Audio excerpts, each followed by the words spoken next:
In the year 1078, a monk named Anselm of Canterbury astonished the world by arguing that if it is even possible that God exists, then it follows logically that God does exist.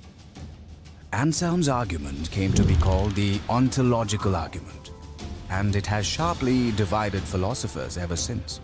The 19th century German philosopher Arthur Schopenhauer called it a charming joke, but many prominent 20th century philosophers such as Charles Hartshorne, Norman Malcolm, and Alvin Plantinga think that it's sound. Here it is. God can be defined as a maximally great being. If something were greater than God, then that being would be God. And in order to be maximally great, a maximally great being would have to be all-powerful, all-knowing, and morally perfect in every possible world. Possible worlds are simply ways the world could have been. To say that something exists in a possible world is just to say that if the world were that way, then the thing would have existed. For example, even though unicorns don't exist in the actual world, it seems at least possible that they could have. So we can say that unicorns exist in some possible world. On the other hand, a married bachelor does not exist in any possible world because the idea of a married bachelor is logically incoherent. It could not possibly exist. So if it is possible that a maximally great being exists, then we can say that he exists in some possible world. But wait, a maximally great being would not really be maximally great if it existed in only some possible worlds.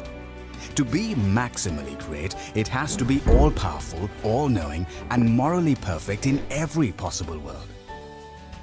So think about it. If a maximally great being exists in any possible world, then it exists in every possible world. And if it exists in every possible world, then it exists in the actual world. That is, a maximally great being actually exists. Thus, the atheist has to maintain not simply that God does not exist, but that it is impossible that God exists. Here's a summary of the ontological argument. Steps 2 through 6 are straightforward and largely uncontroversial. But what about point number 1? Clearly, if it can be shown that the idea of a God is logically incoherent, then the argument fails. But is the idea of a maximally great being absurd, like a married bachelor or a square circle or the smell of blue? This doesn't seem to be the case. The notion of an all-powerful, all-knowing, morally perfect being that exists in every possible world seems to be a perfectly coherent idea. But couldn't we parody this argument and make it work for anything? Why not say, it's logically possible that a maximally great pizza exists. Therefore, a maximally great pizza does exist? However, the idea of a maximally great pizza is not like the idea of a maximally great being. In the first place, there aren't intrinsic maximal values that make pizzas great. There could always be one more pepperoni to increase its greatness. It's not even obvious what properties make a pizza great. Thin crust or thick crust, extra cheese, anchovies? It's relative to the taste of the consumer.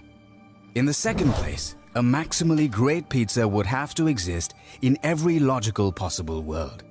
But that would mean that it couldn't be eaten. So it wouldn't really be a pizza, because a pizza is something you can eat. The idea of a maximally great pizza turns out not to be a coherent idea. The idea of God, on the other hand, is an intuitively coherent idea. Therefore, his existence is a possibility.